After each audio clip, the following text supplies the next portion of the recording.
Good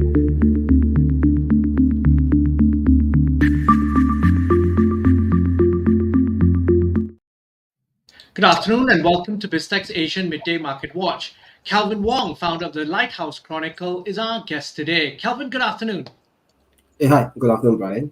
Good to see you Now, again. Kelvin, before we get your insights, we're going to take a look and see how markets in the regions have performed. But we will start with crypto markets first. Bitcoin is at 25,734. It's up 6.11%. Ethereum is at 1,705. It's up 3.95%. Looking across to regional equity markets, we start with the SGX, close to home for you. It's up 0.86%.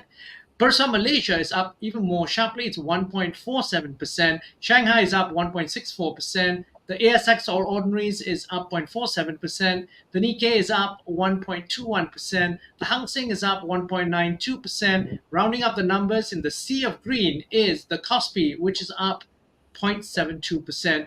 Now, Kelvin, your view on market performance in the first half of the day? Yes, so definitely what we see over here is definitely a positive feedback loop, spillover effect from what we see in the overnight US market last night, where all the major US stock indices ended in the green tremendously in terms of percentage. I believe especially the Nasdaq 100 closed near a month high. So what we could see over here is that this kind of a short-term shift in sentiment. There's actually two aspects of it. The first aspect over here is definitely yesterday we will start to see major US banks coming in to actually chip in to actually show up confidence in one of the troubled regional banks, which is First Republic.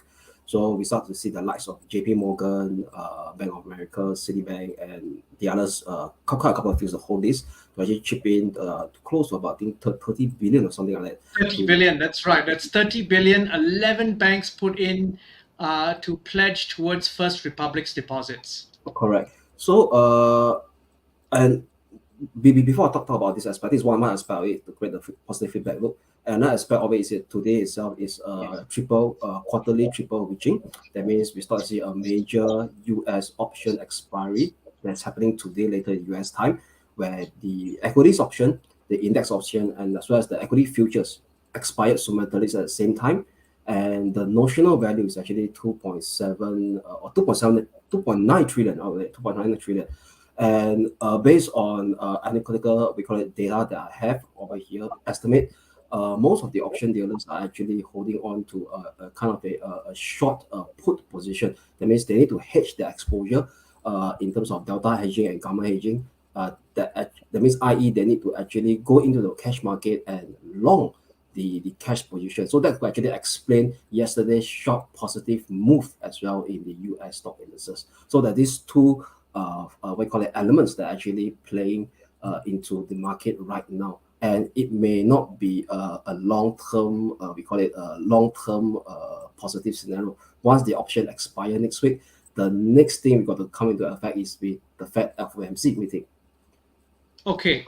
Now, Kelvin, given that scenario then with the FOMC meeting, how is that going to impact Fed's monetary policy? Are we still looking at a 50 basis point rate hike? ECB was very aggressive overnight and Yes. raised it by 50 basis points. What's your view? Okay, so before we talk about my view on the things, I want to look at what is market expecting right now. So let's take a look at this chart over here. So this is pricing of Fed Fund futures from a CME website called Fed Watch 2. I mean, it's free. Everyone can take a look at it. So what we see over here next week will be next Wednesday, 22nd. For sure, we have 25. We are looking at 25 basis point hike from the current of 4.5 to 4.75%. Maybe I could expand a bit larger. So I think it's quite small. Okay, yeah, a bit larger. Yeah, good. So what the market expecting over here is that after next week hike, there will be another 25 basis point hike to bring it up towards 5% to 5.25%. So that is the expected terminal rate for now. Okay, based on it. And thereafter, you start to see incremental decrease of the Fed fund rate going downwards. All right. So after 5.25, we are expecting a 25 basis point cut on the June meeting, then followed by another 25% cut on the July meeting. So what market are expecting right now is that before the regional bank US crisis over the weekend, even some data points, they are actually looking at a 6% Fed fund terminal rate, but now it's been reduced drastically to 5.25. And what's interesting over here is that previously market are actually saying that no rate cut this year, rate cut only come in maybe later part of next year. But right now, market has started to price in aggressively rate cut coming in as early as June this year. So Interesting. And so that's such a big change in sentiment just from exactly one weekend ago. correct. So that actually right goes against what the Federal Reserve wants. Okay, if you look at the previous dot plot projection in the previous dot plot, the last dot plot, the Fed officials said, hey, we are not going to actually cut interest rate this year. We're going to maintain it at a higher rate for this at high for this year, Correct. close to 5.25 to 5%. So it's very interesting to see right now, will there be actually a mispricing going forward into this week, next week FOMC? That means what we'll see over here is that perhaps the market actually got itself ahead of this doviness, where Powell may actually disappoint the market going forward. Yeah, on next week itself, which is very pivotal to actually watch. Number one, his press conference, as well as for the next meeting, there will be a later set of dot plot numbers that are going to be released as well. Kelvin, I want to touch on something that's very interesting that's been happening over the Yes, last few days. correct, With precisely. all the uncertainty, we basically have a flight towards alternative assets. One of which, Yes. of course, is gold. But interestingly enough, the crypto markets have run up quite significantly. Yeah, precisely. So, I want to touch about the crypto is a bit interesting out here because you know that the regional banks that actually involved in the crash. Let's say we're talking about this signature bank. It's not they're actually related to crypto related in a way, crypto friendly Yes. bank. But the strange that the collapse of this crypto friendly bank actually lead to a rally in major currency that see utility value like Bitcoin is one of them, Ethereum is one of them. So let me take a look at chart of Bitcoin very quickly. The chart of Bitcoin over here. So this is the chart of Bitcoin in log.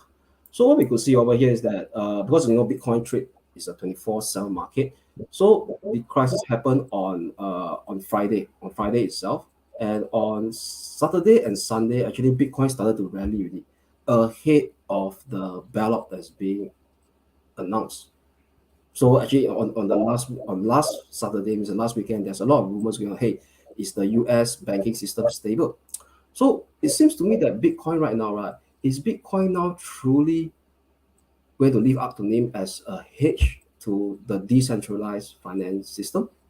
And if we go back in history, right, the reason why Bitcoin was created in 2008 was actually to counter the great financial crisis.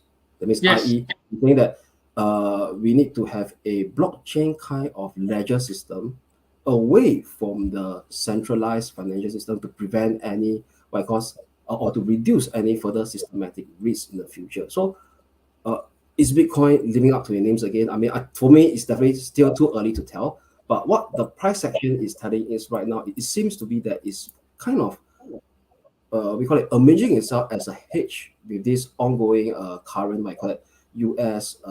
Banking, we call it more like an asset liability mismatch crisis.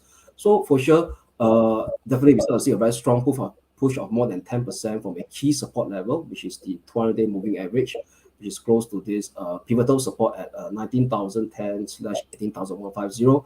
So right now it's actually testing a very key intermediate resistance level, 25,365. It Okay. was rejected on Tuesday, and right now, currently Friday is not attempting to break up above it again. Okay, so it's pretty interesting. If we could have a daily close above 25,375, possibly next week, and this possibly possible, we could see further potential upside towards 30,100 next. All right. So, Thanks a lot, Kelvin, for your insights. Thanks for coming on the show. my pleasure, Brian, as Now, always. we've been speaking to Kelvin Wong, founder of this Lighthouse Chronicle on BizTech's Asian Midday Market Watch. I'm Brian Fernandez, and this show will be on our website, www.biztech.asia, as well as our social media platforms. It'll also be on our syndication partners, TV stations, radio stations, and websites. Thanks a lot for tuning in.